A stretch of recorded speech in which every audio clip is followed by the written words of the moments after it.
Welcome to the best way to spring clean your bathroom. I think if you ask most people, if you're listening right now, you probably think the dirtiest, most hazardous thing in your bathroom is the toilet. Oh, absolutely. That's the common assumption. Yeah, but if we actually look at the microbiology and the environmental chemistry of the room, the real danger zone is often hovering right above your head. Right, completely ignored. Exactly. Completely ignored while you scrub the porcelain for the third time this month. It's a classic misdirection of our cleaning energy. I mean, we tend to focus super heavily on the visually obvious fixtures, Right, the sink, the A toilet. shower glass, yeah. While completely ignoring the structural and environmental elements that actually dictate the entire microclimate of the room, Wow. we treat the symptoms of a dirty bathroom rather than addressing the root causes. Which is exactly why the mission of today's deep dive is a total tactical reset for you, the listener. Yes, a complete reset. We are taking what is arguably the most daunting, least glamorous task of your entire spring cleaning calendar and transforming it into a highly manageable, scientifically grounded, and ultimately satisfying process. Because we aren't just talking about aimlessly wiping things down with a paper towel and some all-purpose spray. Definitely not. Superficial cleaning often creates, more long-term maintenance, right? It really does. When you just wipe at the surface layer, you're frequently just redistributing biofilm. Gross. Yeah, and leaving behind chemical residues that will actually attract more dirt tomorrow. Exactly. So what we are executing today is a strategic architectural approach to the room. I love that framing. Thanks. We're applying professional methodologies designed to actually save you massive amounts of time and physical energy. Because let's be honest, dedicating an entire weekend to scrubbing grout is nobody's idea of a good time. Nobody at all. But the psychology behind this approach is fascinating. When you break the room down into a strict chronological sequence, maybe tackling one specific zone a day over the course of a week, you completely bypass that wall of overwhelm. And overwhelm is really the enemy of maintenance. Yeah. When we look at a room that requires a true deep clean, our brains basically process all that visual clutter and the anticipated physical labor as this single, insurmountable threat to our free time. Right. You just want to close the door and walk away. Exactly. So the methodology we're exploring today essentially tricks the brain by imposing a strict architectural logic. We work from the ceiling down to the floors. The top to bottom method. I mean, I am definitely guilty of the chaotic cleaning method. Oh, we all are. I'll spot a smudge on the mirror, so I clean the mirror. Then I look down and see the sink is a mess, so I scrub the sink. Right. Then I realize the light fixture above the mirror is coated in dust, so I dust that. And suddenly a thick layer of gray fuzz falls right onto my wet sink and my perfectly clean mirror. Which instantly demoralizes you, right? Yeah, completely. It is the definition of counterproductive labor. That top-to-bottom sequence isn't arbitrary. It leverages gravity. You never want to clean a surface that sits beneath an uncleaned surface. Makes total sense. But even before we look up at the ceiling, there's a foundational step that dictates the success of this entire endeavor. Before a single drop of chemical cleaner touches any surface, we have to prepare the environment. Right, clearing the canvas. Exactly. Think of it as clearing the canvas. Practically speaking, for you listening, clearing the canvas means removing every single physical obstacle from the countertops and the shower ledges. Everything. The toothbrush holder, the soap dispenser, the decorative candles, those random bottles of specialized serums you never use. Everything has to leave the room. It seems simplistic, but it is entirely non-negotiable. When you attempt to clean around physical objects, you're constantly breaking your physical rhythm and your visual focus. Yeah, you end up doing this weird, delicate dance with your cleaning rag, like trying to snake behind a bottle of mouthwash without knocking it over. Right, and you inevitably miss the micro crevices where bacteria breed. Furthermore, removing the objects forces you to audit them. Oh, that's true. You realize you have 3 empty bottles of shampoo in the shower. By removing the physical clutter, you are resetting the baseline of the room. Okay, so once the canvas is clear, we initiate the very first phase of the mechanical cleaning process, which is the dry phase. Yes, the dry dusting. Right, taking a dry duster and starting at the absolute highest points in the room. Oh. So the ceiling corners, the exhaust fan, the tops of the window frames, and crucially, the light fixtures. Dust accumulation on bathroom light fixtures is actually a fascinating phenomenon. Really? How so? Well, because incandescent and even LED bulbs generate subtle heat, They create microscopic thermal air currents. Oh, wow. Yeah, these miniature updrafts constantly draw airborne dust particles, lint from your towels, and dead skin cells directly upward toward the fixture. That is so gross, but it makes so much sense. And this brings us to a massive mistake I used to make constantly. Let's hear it. I always assumed you just spray glass cleaner directly onto a dusty mirror or like a dusty glass light shade and wipe it away. Oh, yeah. That's a very common trap. But if you think about the physics of it, spraying liquid onto a thick layer of dry dust is literally just adding water to dirt. You're basically making a mud pie on your vanity. That is exactly what happens on a molecular level. A literal mud pie. Yeah. I mean, dry dust is inherently loose, right? It sits lightly on a surface, held only by weak electrostatic forces or just gravity. Right. A dry microfiber duster relies on static electricity to attract and lift those particles away completely intact. They just like cling to the fibers and float away. Precisely.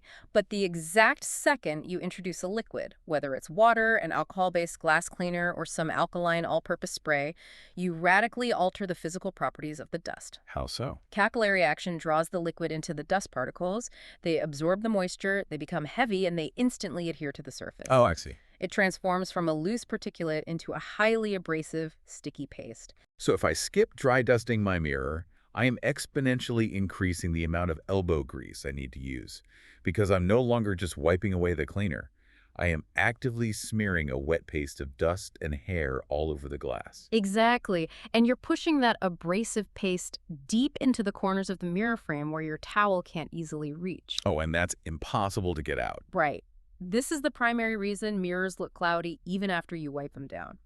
You leave behind a microscopic film of that mud.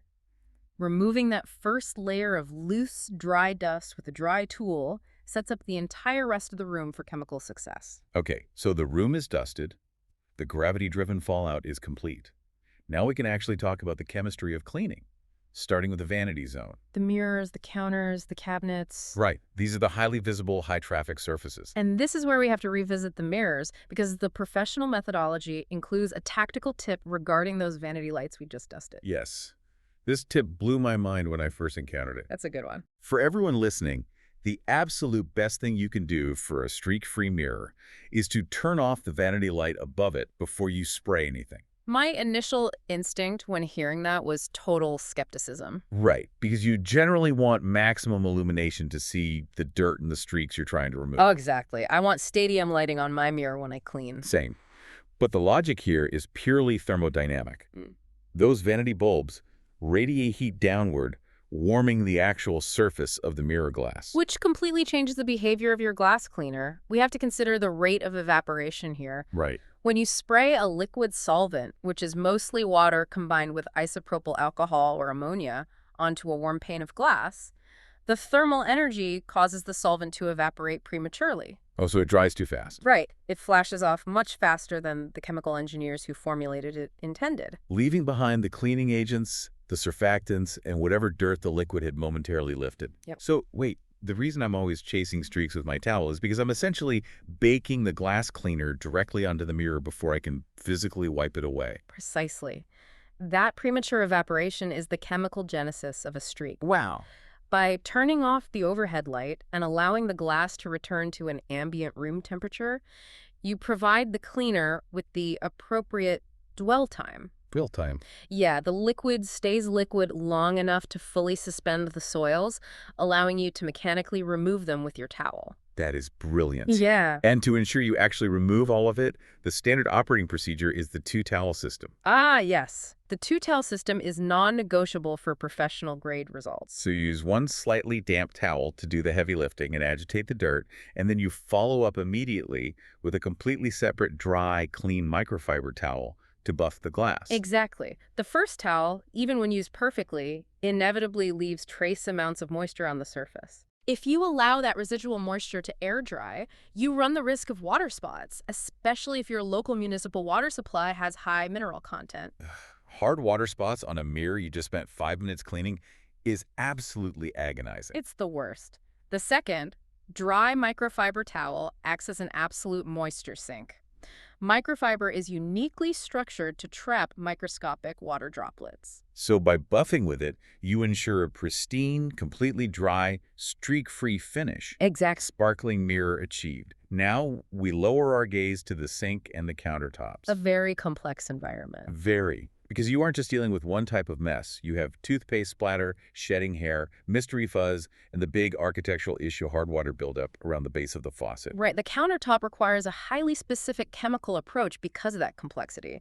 You are targeting very different types of chemical messes simultaneously. I know a lot of people love a DIY approach here. The classic recommendation is a mix of 1 cup of water, 1 cup of white vinegar, and a teaspoon of dish soap. A classic for a reason. I mean, it sounds a bit like a salad dressing, but I'm assuming there is real chemical synergy happening in that spray bottle. There absolutely is. Let's break down the specific roles of those ingredients.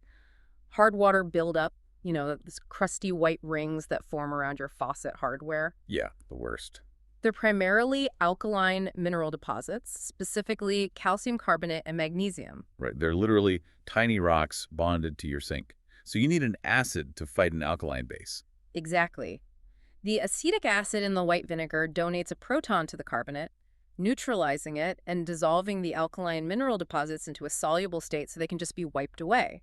But vinegar alone is entirely insufficient for a bathroom vanity, right? Oh, completely. Because vinegar doesn't do anything to oils. And a bathroom sink is covered in oils. Makeup, face lotions, the natural sebum from our hands, Yeah. and even the glycerin in toothpaste. Acid simply repels oil. That is why the addition of the dish soap is the genius stroke in this DIY formulation. Tell me more about the dish soap. Dish soap is a surfactant. The surfactant molecules have a hydrophilic head that loves water and a hydrophobic tail that loves oil. Okay, water-loving and oil-loving parts. Right. They surround the oil molecules, breaking their surface tension, and emulsify them into tiny structures called micelles. So in one single bottle, you have the acetic acid aggressively breaking down the calcium rings, while the surfactant is lifting the oily makeup residue so it can all be rinsed away with water. It is a perfectly balanced dual attack.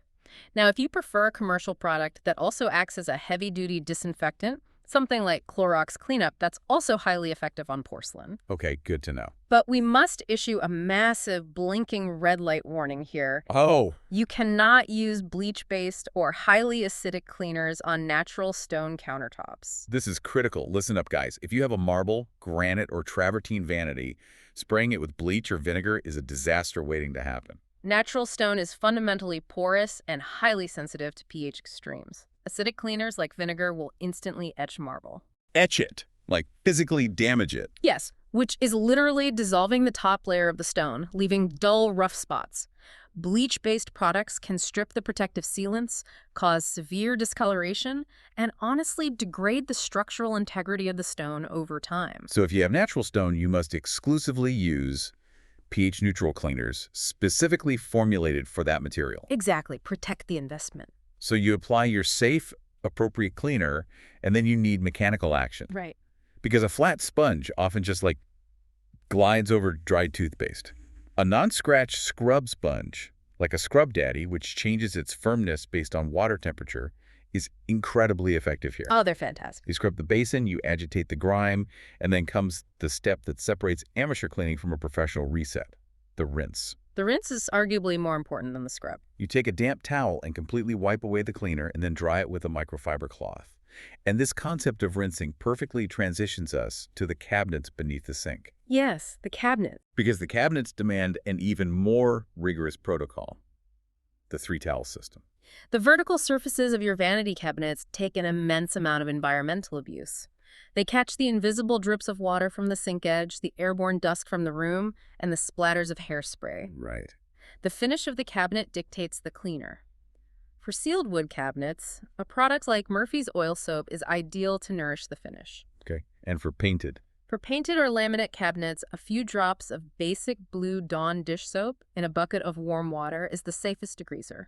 But the magic is entirely in the execution, right? The 3-towel system. Absolutely. So towel number 1 goes into your cleaning solution bucket. You wring it out so it's damp, never soaking wet, because you don't want water seeping into the wood joints. And you wipe the cabinet face from top to bottom. Towel number 2 is where the magic happens. This towel is dipped into a completely separate bucket containing only pure, clean water. This is your dedicated rinse towel. And the reason we do this is because products like dish soap or wood cleaners are heavily concentrated. Right. They are specifically formulated to leave a residue if they aren't mechanically removed. If you just wipe soapy water onto a cabinet door and walk away, the water evaporates, but the soap remains. It dries into a microscopic sticky film. And what happens to a sticky film in a bathroom full of aerosol hairspray, steam, and lint? It becomes a magnet. Exactly. You're basically applying a fresh layer of adhesive to your cabinets, ensuring they look filthy again in 3 days. Spot on. The rinse towel completely flushes away that residual surfactant and the suspended dirt along with it. It breaks the cycle of creating a tacky finish. Finally, towel number 3 is the dry microfiber cloth used to buff the surface completely dry, guaranteeing no moisture sits on the wood grain or the laminate seams. Yes. And if we're talking about a true deep spring clean, the absolute ultimate reset is emptying out the interior drawers and the under-sink cavity, decluttering the graveyard of half-used lotions, and wiping down those dark interiors with that exact same 3-towel system. Decluttering the interior space restores the functional utility of the room. It reduces the daily friction of your routine. It really does. And establishing that baseline of cleanliness perfectly prepares us to face the fixture that causes the most psychological friction in the entire house. Yes. We have mastered the vanity prep. We understand the chemistry of acids and surfactants. It is time to execute tactical toilet operations. Tactical toilet operations, I love that. We are moving from the sink to the universally dreaded porcelain throne. But I genuinely love the approach here. By applying strict methodology, cleaning the toilet transforms from an emotionally repulsive chore into a clinical scientific process. It is about creating emotional detachment through systematic procedure.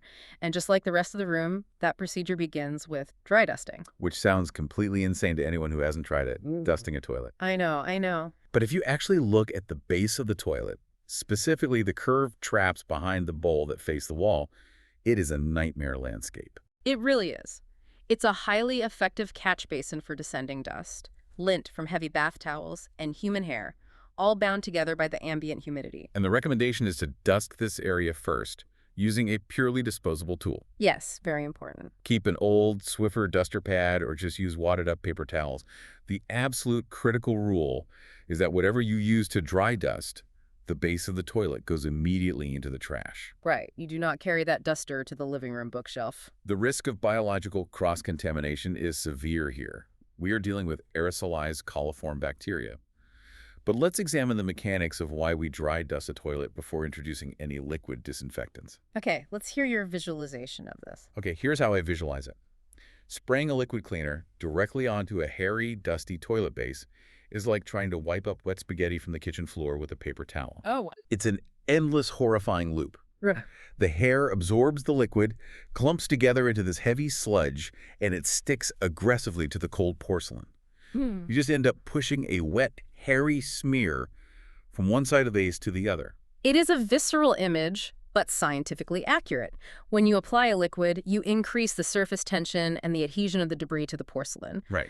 By physically removing the dry particulate matter first, you ensure that when you finally apply your chemical disinfectants, the active ingredients are actually making direct contact with the porcelain surface itself, rather than just soaking uselessly into a layer of lint. You clear the battlefield. Exactly. So the dust is gone. Now, before we even touch a bottle of cleaner, there is a pro tip for the inside of the bowl that is an absolute game changer. The water level trick. This is a brilliant manipulation of basic fluid dynamics. The most difficult area of the toilet bowl to clean is the water line, where hard water rings and organic buildup concentrate. Right, that nasty ring. But it's difficult because the water currently sitting in the bowl constantly dilutes any cleaner you apply. If you spray bleach onto the water line, it just runs down into the water and disperses.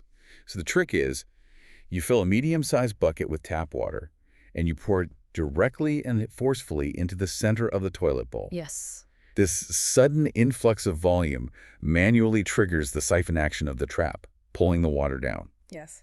But because you didn't press the flush handle, the tank valve isn't triggered, so the bowl does not refill. You artificially lower the standing water line by several inches. You expose the primary grime zone to the open air. Which means what? This means that when you apply your chemical cleaner, it sits on the buildup at absolute full strength without instantly being diluted by a gallon of tap water. It is so simple but so effective. Now, for the sequence of attack.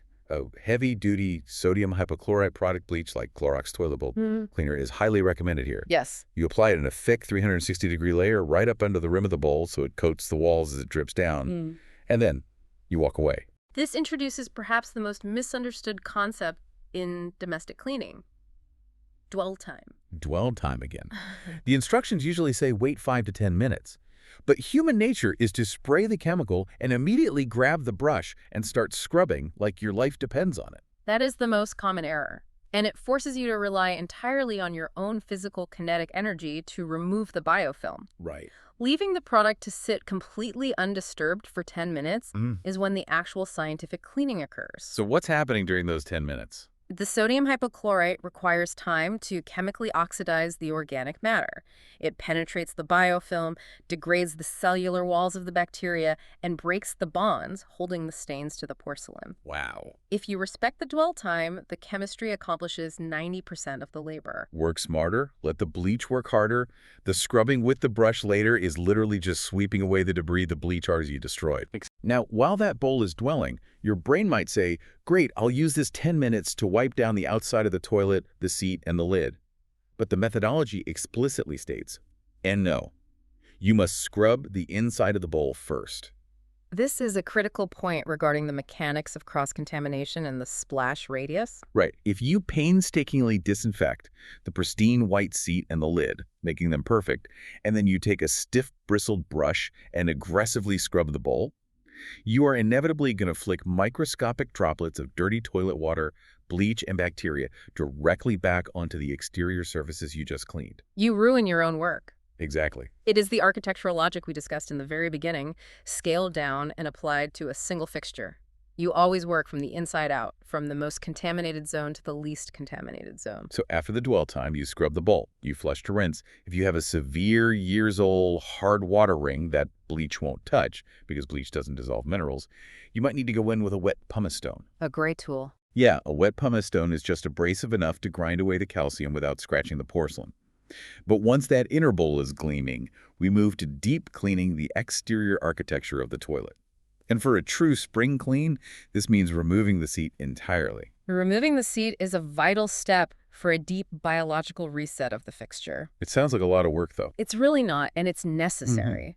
The plastic hinges where the seat physically anchors to the porcelain are structurally complex. They create dark, moist microcrevices that are notorious breeding grounds for bacteria, mold, and odor-causing organic matter. Disgusting. It is physically impossible to sanitize these hinges while the seat is attached. In most modern toilets, it is literally 2 plastic slip nuts underneath the bowl that you can unscrew with your fingers.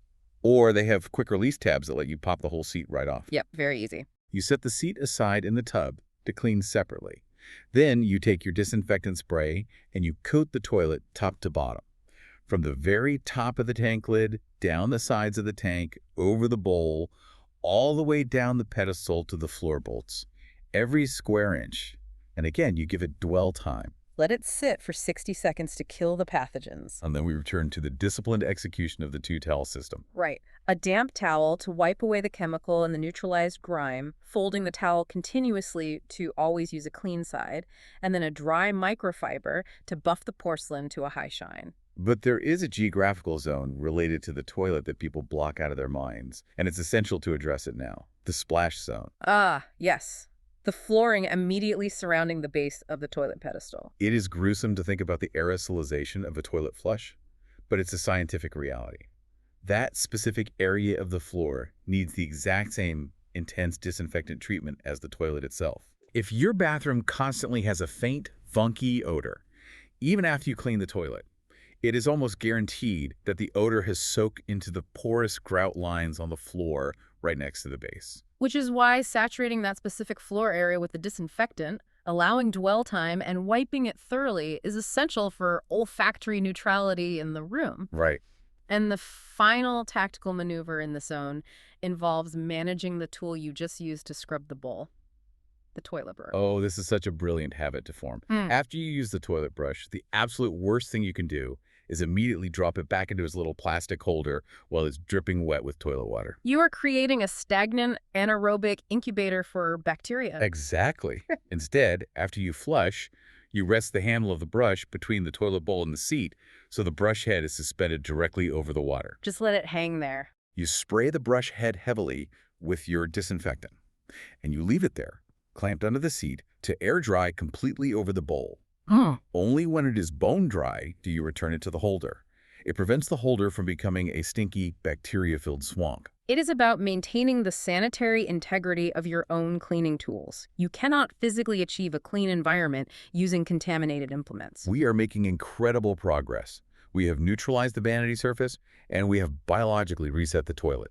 If you're loving this deep dive into bringing your home back to life, don't forget to visit Kindac Carpet Cleaning on Google to take your home's refresh to the next level. Now that we have handled the visible porcelain fixtures, we must address the hidden infrastructure of the room, the areas that handle the actual fluid transport. We're going under the surface. We are demystifying the drains and the plumbing. Because no matter how shiny your sink is, if the drain is emitting a sulfurous odor or the water takes 10 minutes to go down, the bathroom doesn't feel clean. No, it really doesn't. We have to target where the odors and the slow clogs actually originate. Plumbing is the area that causes the most acute anxiety for the average homeowner. Oh, for sure. The fear of causing a leak paralyzes people into inaction, or worse, pushes them to rely entirely on highly caustic, damaging liquid drain cleaners. But physical maintenance is entirely manageable. Let's start relatively easy with the shower and tub drainage. But before the drain, let's look up at the shower head. If your water pressure resembles a sad, chaotic drizzle shooting in strange directions, you don't need a new shower head. You need acid. This relies on the exact same chemical principle we discussed with the hard water rings on the sink. The tiny silicone or metal nozzles of the shower head become obstructed by calcification calcium and magnesium deposits left behind as the water evaporates. The easiest fix is to completely remove the shower head.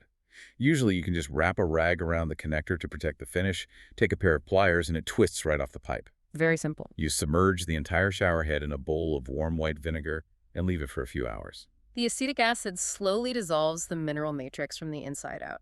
You take it out, give it a quick scrub with an old toothbrush, wrap some fresh Teflon tape around the pipe threads, and screw it back on. Perfect restored water pressure. Amazing. But then we looked down at the actual tub drain.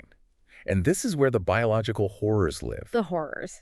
The methodology recommends using a simple, flexible plastic hair snake, those long plastic wands with the little backward-facing teeth, to physically pull out the gunk. It is crucial to understand what is actually inside that drain. It is not just hair. It's not. No, it is an accumulation of biological matter, human hair shedding epithelial skin cells, heavy fats from soap scum, and oils from conditioners, all coagulating and decomposing in the standing water of the drain pipe.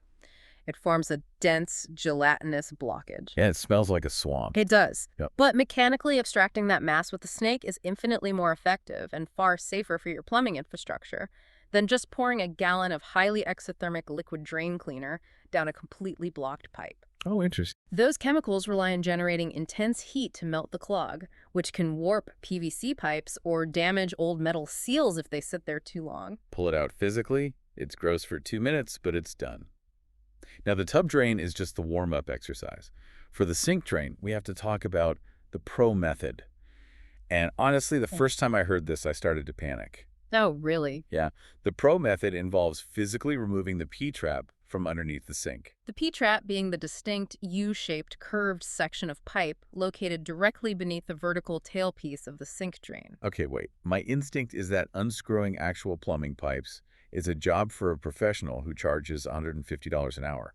Is taking apart my sink safe for a beginner? Am I going to accidentally flood my bathroom and ruin my floors? It is incredibly safe, provided you follow the sequence of operations. I completely understand the intimidation factor, as plumbing feels permanent and pressurized. Very pressurized. But let's demystify the mechanics of the drain. The water in the drain pipe is not under pressure from the city water supply. It is purely gravity-fed. And the nuts that hold the P-trap in place, they are called slip joint nuts. The big plastic rings with the ridges on them. Yes. In almost all modern residential plumbing, those slip joint nuts are specifically engineered to be hand-tightened and hand-loosened. You rarely even need a wrench, and if you do, it's just to apply gentle initial torque. The system is designed to be accessible. Okay, but what about the water? Because the entire purpose of that U-shape is to hold water, right? Precisely. We need to talk about hydrodynamics. The water trapped in the curve of the P-trap acts as a physical liquid seal. It entirely blocks the pipe, which prevents highly toxic, noxious sewer gases from rising out of the municipal sewer line up the pipe and into your bathroom. Wow. The trap must contain water to function. Which means when I unscrew it, that water has to go somewhere. That is where the strict preparatory protocol comes in. First, you clear absolutely everything out of the vanity cabinet. You lay down an old towel to protect the wood base. And most importantly, you place a large bucket directly underneath the P-trap before you loosen a single thread. Okay, when you slowly loosen those two slip joint nuts, the seal breaks and the trap water, along with a fair amount of loose grime, will spill out immediately. The bucket catches it all. Perfect. Then, you also loosen the small nut on the back of the vertical drain pipe. This allows you to pull out the horizontal metal rod that controls the sink stopper. Once that rod is pulled back, the drain stopper pops right out of the top of the sink basin. And at this point, you are holding the U-shaped pipe and the sink stopper, and they are almost certainly coated in a thick, black, highly odorous sludge. It is the most horrific black sludge you will ever encounter in your home. It's a fermented cocktail of toothpaste, shaving cream, beard trimmings, and biological biofilm. This incredibly stubborn water just rolls right off it. Because of the heavy lipid content from the soaps and the shaving creams. So how do we actually clean it? The methodology says to drop the P-trap and the stopper directly into the bucket you just used to catch the trap water. Right into the bucket. You add some warm water, about a cup of white vinegar, and a heavy squirt of grease-cutting dish soap. You agitate it, and you let those parts soak. The dish soap starts breaking down the lipids, and the vinegar tackles any calcification. And while those components are soaking in the bucket, you have an open, vertical tailpiece pipe still attached to the bottom of your sink basin. You can spray your DIY vinegar and soap mix directly down that vertical pipe and run a bristled pipe cleaner up and down to scrub the walls. UT. There is a massive catastrophic mistake you can make here. Oh, tell me. You have to actively remember that the P-trap is currently off. There is a gap in your plumbing, so when you scrub that vertical pipe, all the black gunk and cleaner is going to fall straight down into the open air of your cabinet. Which is precisely why the bucket must remain perfectly positioned beneath the pipe during this entire operation. Exactly. After the parts have soaked, you take your pipe cleaner, like a flexible bottle brush, and you scrub the inside curvature of the P-trap. But here is the absolute most crucial procedural rule of this entire operation. You must do all of your rinsing and scrubbing inside the bucket. This cannot be overstated. It is a classic disastrous rookie mistake. What do people do? People successfully remove the P-trap, look at the disgusting black sludge, and decide they need running water to clean it. So they carry the filthy P-trap into the kitchen, turn on the sink, and wash all of that congealed hair, shaving cream, and sludge straight down the kitchen drain. You are literally transplanting the clog from the bathroom to the kitchen. Yeah. Solve one plumbing crisis by initiating another one. Exactly. The biological mass that clogged a 1.5-inch bathroom pipe will absolutely clog a kitchen pipe. Everything must stay contained within the bucket. You scrub in the bucket, you use the dirty water in the bucket to rinse. When you are done, you can dump that bucket water into the toilet and flush it away safely. Okay, once the trap is physically scrubbed clean, you slide it back onto the pipes and you hand tighten the slip joint nuts. Ensure the plastic washer rings are seated evenly so they don't pinch. Very important. Then, you turn on the sink faucet and run the water for 2 solid minutes while keeping your head under the cabinet, watching the joints with a flashlight to ensure there are no microscopic drips or leaks. This manual physical removal is vastly superior to chemical intervention. It offers a true 100% reset of the plumbing hydrodynamics. You restore the pipe to its original factory smooth interior diameter. I honestly feel so empowered by this. It really is just 2 plastic nuts standing between you and perfectly flowing plumbing. It's surprisingly accessible. Okay, the drains are clear. The water is flowing freely.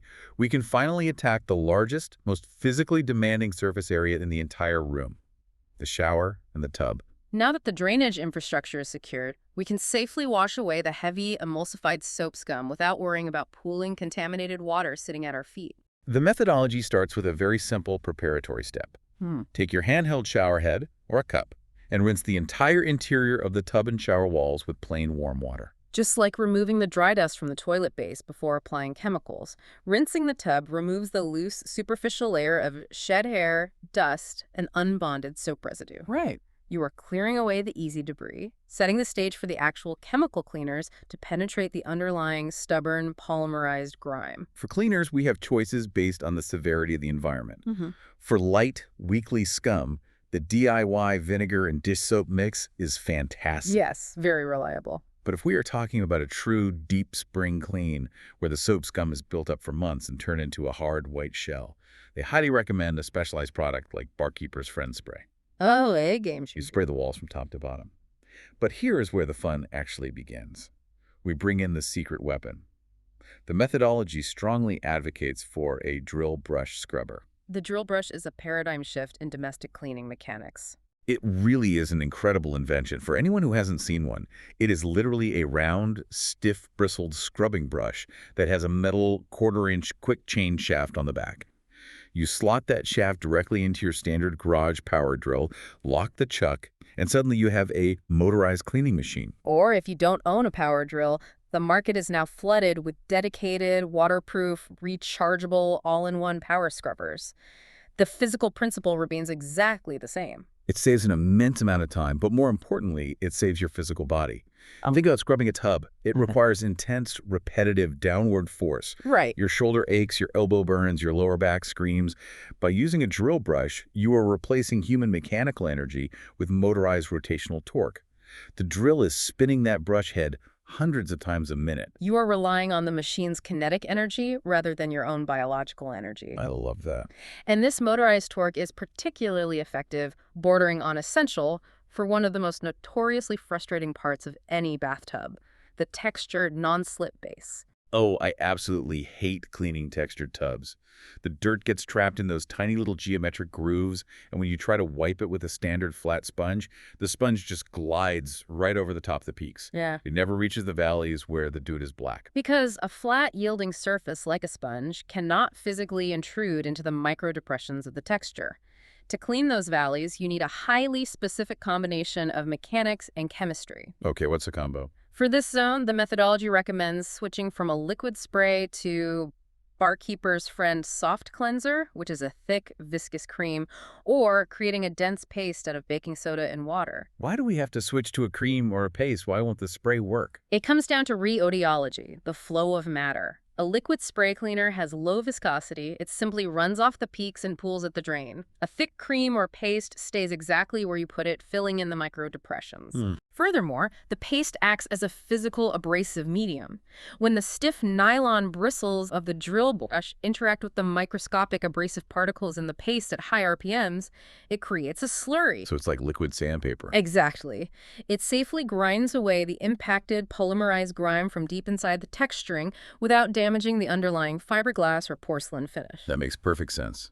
The paste holds the abrasive against the dirt, and the drill provides the friction. You scrub it all down, and then critically, you rinse it completely with water so no residual cleaner dries sticky, and you buff the hardware dry with a microfiber cloth to prevent new watermarks. Beautiful. But we also have to talk about the enclosures, the glass shower doors and the grout. For the glass, the recommendation is the vinegar mix or Barkeeper's Friend Spray combined with, and this is where my jaw hit the floor, 4-0 ultrafine steel wool. Yes, 0000 grade steel wool. Hold on a second.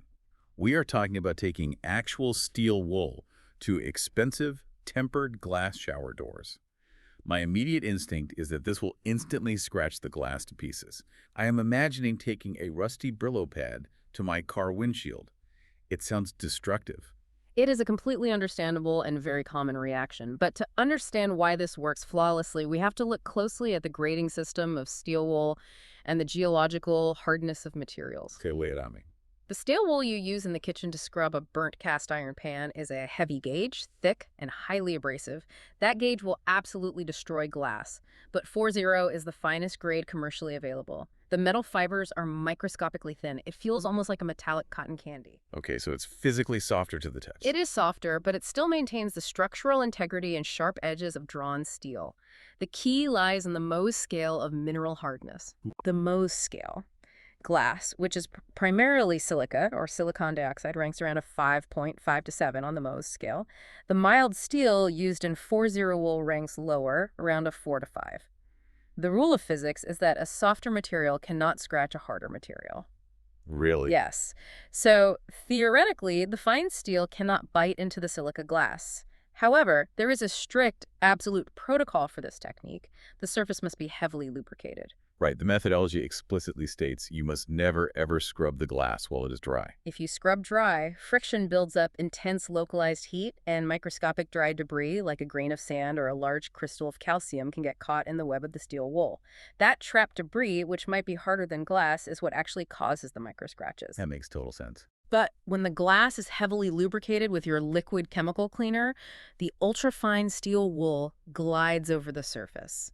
It provides just enough mechanical shearing force to physically slice underneath the bonded hard water minerals and the soap scum, lifting them away without damaging the glass matrix itself. It acts like tens of thousands of microscopic razor blades skimming perfectly across the surface. That is fascinating. It's an interplay of metallurgy and chemistry. And what about the grout? The porous, cement-based lines between the tiles where pink bacteria and black mildew love to colonize. Grout is incredibly challenging because it is inherently porous. It absorbs water and therefore it absorbs bacteria. The methodology offers two distinct chemical paths depending on the severity of the infestation. Okay, what's path one? For generalized surface mildew and heavy organic grime, an alkaline chlorine bleach-based product like Clorox Cleanup is highly effective.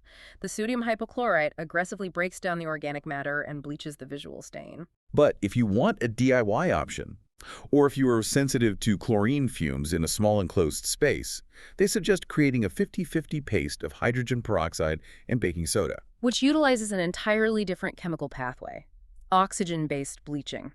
The baking soda acts as the mild abrasive to physically scrub the porous surface of the grout line, while the hydrogen peroxide chemically attacks and oxidizes the cellular structure of the mold spores. So you apply the paste with a stiff grout brush, aggressively scrub it into the lines, let it dwell so the oxidation can occur, and then rinse thoroughly with hot water. You've got it. Amazing. Yeah. The tub is gleaming. The glass is practically invisible. The drains flow like a river. We are entering the home stretch. We've cleaned all the major fixtures, so now we are securing the perimeter of the room. The vents, the walls, and finally, the floors. Securing the perimeter is about preserving the intense labor you've just invested. If you leave the perimeter compromised, environmental dust and trapped moisture will quickly undo your hard work, and the room will feel dirty again in a matter of days. And securing the perimeter starts with the bathroom exhaust vent, which might be the most neglected, invisible item in any home. The methodology says to reach up to the ceiling, squeeze the two metal tension clips on the side of the plastic cover, and pull it down. Then you vacuum the thick, fuzzy layer of gray dust off of the plastic grates. Right. But this is key. You cannot just wash that cover in the sink with warm water. You have to use a heavy-duty degreaser, and they specifically recommend Dawn Power Wash. And the necessity of a degreaser goes back to understanding the unique, highly specific microenvironment of a bathroom. I always think of a dirty bathroom exhaust vent as being like a clogged lung for the room. Yeah. The fan's entire architectural purpose is to inhale the highly moist, humid air from your shower and exhale it outside the house. But if the plastic cover is caked in a half-inch thick layer of solid fuzz, the room simply cannot breathe. The moisture gets trapped, the ambient humidity skyrockets, and suddenly all that beautiful grout you just spent an hour scrubbing with peroxide is growing black mildew again, because you've inadvertently engineered a tropical rainforest. Your analogy of the clogged lung is medically and structurally precise for the health of a building. But let's look at the chemistry of why that specific dust is so incredibly difficult to remove with just water. The dust accumulating on a bathroom vent is fundamentally chemically different from the dry dust accumulating on your living room ceiling fan. Really? Why? Dust is just dead skin and fabric fibers, isn't it? It should all be the same. It's different because of what is constantly suspended in the bathroom air. Think about your morning routine. Every time you use an aerosolized, product-heavy, hold hairspray, dry shampoo, spray deodorants, or even atomized perfumes, you are releasing microparticles of liquid plastics, synthetic polymers, starches, and heavy oils into the humid air. And where do those particles immediately go? They are sucked directly upward by the draft of the exhaust fan. I never thought about that. The fan is eating the hairspray. Exactly. Those sticky, polymer-rich particles hit the plastic vent cover and the fan blades, and they bond to the surface. Then, normal, dry, particulate dust floats up and sticks to the adhesive layer. Then, another layer of hairspray. then another layer of dust. That's disgusting. You are essentially manufacturing a highly durable composite material, layers of dust bound together by synthetic glue. That is precisely why plain water won't clean it. Water cannot dissolve synthetic polymers. You require a heavy-duty degreaser, like Dawn Power Wash, to chemically attack and break the lipid and polymer bonds of the aerosol adhesives so the trapped dust can finally be washed away. That is incredibly gross, but it makes absolute perfect sense. And it's not just the plastic cover that needs attention. You have to clean the internal housing of the fan, too. Very important. The methodology states, make sure the wall switch power is off, unplug the little electrical cord inside the housing, and use your vacuum with a soft brush attachment to suck out the internal dust clinging to the motor. Or, if you're comfortable with basic DIY, unscrew the motor assembly, take the whole unit outside, and blast it clean with a can of compressed air. The mechanical benefits of cleaning the internal motor are twofold.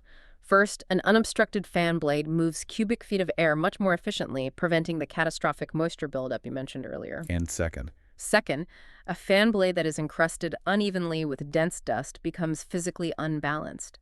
As it spins, that imbalance causes the motor shaft to wobble, which causes the entire housing to vibrate against the drywall.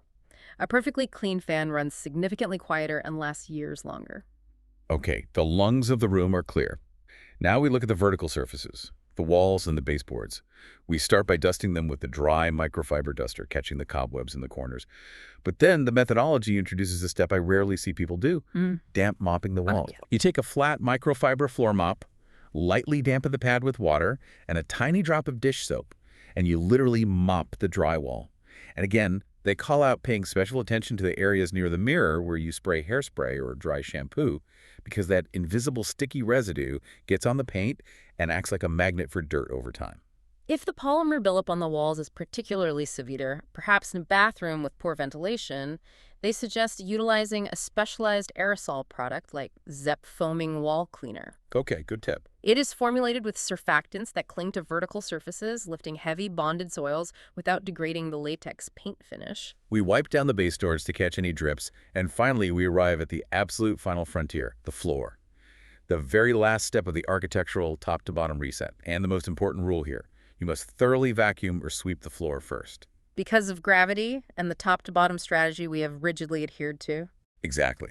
All of that dry dust, we intentionally knocked off the ceiling fan, the light fixtures, the walls, the vanity. It all obeyed gravity and fell directly to the floor. If you skip the vacuum and just take a wet mop to that dry fallout, you are making a giant abrasive mud pie on your floor tile. yes, the exact same physics as the mirror. So you vacuum up every speck of dry particulate. Then, for the mop bucket, the methodology strongly recommends using a neutral pH floor cleaner. Not heavy bleach, not concentrated vinegar, just a chemically neutral cleaner applied with a damp, flat microfiber mop. A neutral pH cleaner is absolutely crucial for the longevity of your flooring, especially if you have natural stone, sealed ceramic tile, or luxury vinyl plank. Why is that? Heavy alkaline cleaners like bleach or highly acidic cleaners like pure vinegar can strip the sealants or leave microscopic crystalline residues on the flooring material. Oh, wow. When those alkaline residues dry, they become subtly tacky. The next time you walk into the pristine bathroom in your socks, the floor grabs the lint and it looks dirty within 24 hours.